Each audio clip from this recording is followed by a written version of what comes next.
Welcome back to the Disneyland Hotel Diaries. All right, let's be real. Planning a Disneyland trip on a budget can feel, well, impossible, right? But what if you could save a ton in your hotel? Today, we're putting the Brookhurst Plaza Inn under the microscope to see if it's the budget-friendly gem you've been searching for. So we're going to break down the good, the bad, and everything in between, so you can figure out if this is the right home base for your next Disney adventure. So here's what we've got on tap. We're going to look at the deal itself, then we'll tackle that all-important question, location. We'll peek inside the rooms, weigh all the perks against the quirks, give you our final verdict, and then wrap it all up with some pro tips for your stay. Ready? Let's get into it. All right, first things first, let's talk about the deal. We're going to look at the numbers and see what guests are really saying. Is this hotel a total steal, or is it a classic case of you get what you pay for? Okay, right out of the gate, we're looking at a 3.5 out of 5, based on 58 guest reviews. Now, that's not a perfect A+ score, but it's definitely not a failing grade either. It's kind of in that interesting middle zone that tells me there's a bigger story here. So let's dig a little deeper. Now for what might be the single most important factor for many of you, location, location, location. How close is this place to the magic? And is the distance a deal breaker? So let's cut right to the chase. The question on everyone's mind is exactly how far are you from the park gates? What's the real travel time from your hotel bed to Main Street, USA? And there it is, 2.7 miles. Now, this single number is a huge piece of the puzzle. It's not right next door, but it's not a million miles away either. Honestly, this distance pretty much defines the kind of vacation you're signing up for. So what does 2.7 miles actually mean when you're there? Well, it means this is firmly in the not walking distance category. You're going to need a car, a bus, or a rideshare to get to and from the parks. This is not, and I repeat, not a pop back to the room for a midday nap kind of hotel. And if you've got little ones, you know just how big a deal that can be. Okay, so the location means you've got to plan for a little travel time. Got it. But what about the room itself? You know, after you've walked what feels like 1,000 miles around the park, what are you actually coming back to at night?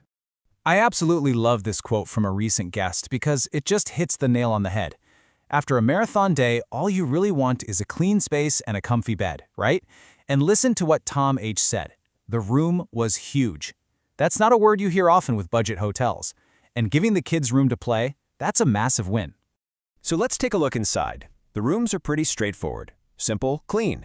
But here's something to notice. The floors. No carpet here. It's all laminate. And for a lot of us, that's a huge plus when you think about cleanliness. No mystery stains to worry about.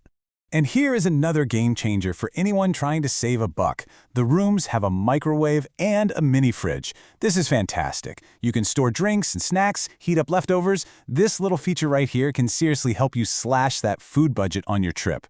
Hey, just gonna jump in for a quick second. If you're finding this explainer helpful for your Disney planning, would you mind doing us a huge favor and hitting that subscribe and like button?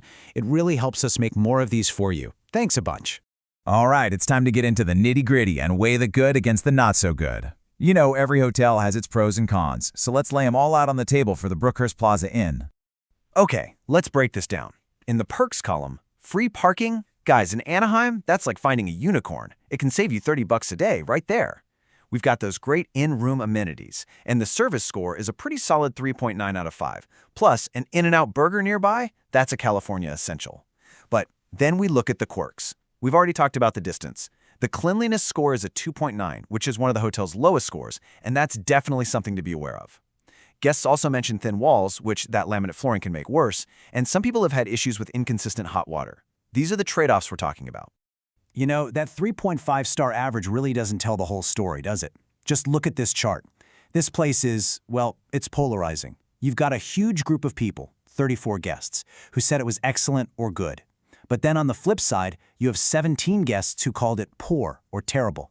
And it seems to all boil down to one simple thing: expectations.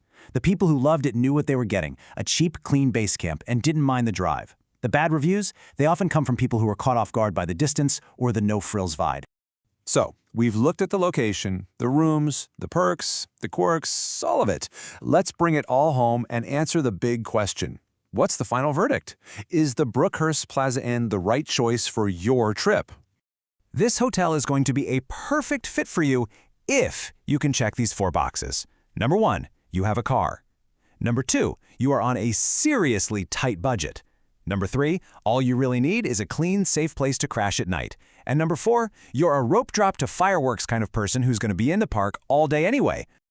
Now, if you've been nodding along and thinking, yep, that sounds perfect for me, we've pulled a few pro tips straight from other guests to help make your stay even better. First, and this is a big one, ask for a second story room. Because of those laminate floors, you can hear everything from the room above you, so try to get on top. Second, explore the local food.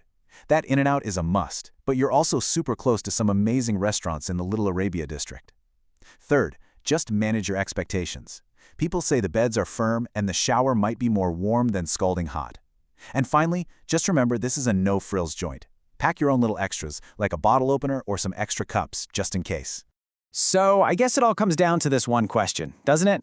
For your Disneyland vacation, is saving what could be hundreds of dollars worth a 10-minute drive and giving up a few luxuries? That's the trade-off. And you're the only one who knows the answer to that. Thanks so much for tuning in for this deep dive.